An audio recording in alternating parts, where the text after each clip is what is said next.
mention that the House of Representatives has 10 session days within which to calendar these impeachment complaints in the calendar of business. Yung February 5 po ay pasok sa 10 session days. May tugon naman ang bise sa mga panawagang mag-inhibit o huwag lumahok sa impeachment trial ang ilang senator judges na nagpakita umano ng bias para kay Duterte. Kung ganun ang ating basehan sa inhibition, ay dapat din natin ipa-inhibit ang mga senators na meron ding bias against Sara Duterte, na tulad na lang ni Senator Risa Ontiveros na in a public speech, sinabi niya na kailangan talaga, ano ba ang term na ginamit? Kailangan burahin or kailangan wasakin, kailangan sirain, ibain ang pamilyang Duterte. Just because that they voted against that motion to remand does not mean that they are against the Vice President. It just means that they are following the Constitution, they are following rules.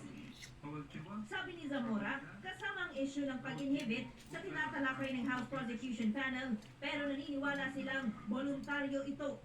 Ganito rin ang pahayag ng Senate President at Presiding Officer ng Impeachment Court. Ang proseso ay ikaw ang bahala kung gusto mo mag-recuse o mag-inhibit. Pero para talaga matanggal siya, kung gusto mo, kung may ginawa siyang paglabag sa kanyang trabaho bilang senador, sa pamamagitan ng isang ethics complaint.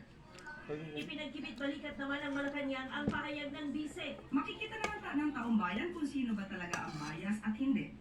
At makikita rin ng taong bayan kung sino sa mga senador ang nagtatrabaho lamang ayon sa batas at ayon sa rule of law. Ipinto na eleksyon. Samantala, sabi ni Escudero, hindi pa na isusumite ng Kamara ang hinihingi ng impeachment court na sertipikasyong nasunod ang saligang batas sa reklamong impeachment, pati ang hinihinging paglilinaw ng House Prosecution tungkol sa utos ng impeachment court. Giit ni Zamora, hindi ito dapat maantala ang paglilitis ni Duterte.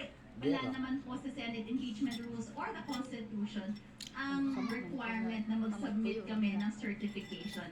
Hindi po nakadepende sa certification na ito ang pagtuloy ng impeachment. Ang hiling nilang interim release sa lalong madaling panahon ay kay Vice President Sara Duterte, wala pang eksaktong araw kung kailan posibleng ibababa ng korte ang desisyon. Sa kahilingan ng mga abogado ng kanyang ama, hindi rin na niya pinagbigyan ang pamilya na pumili ng bansa na pwedeng manatili ang dating Pangulo.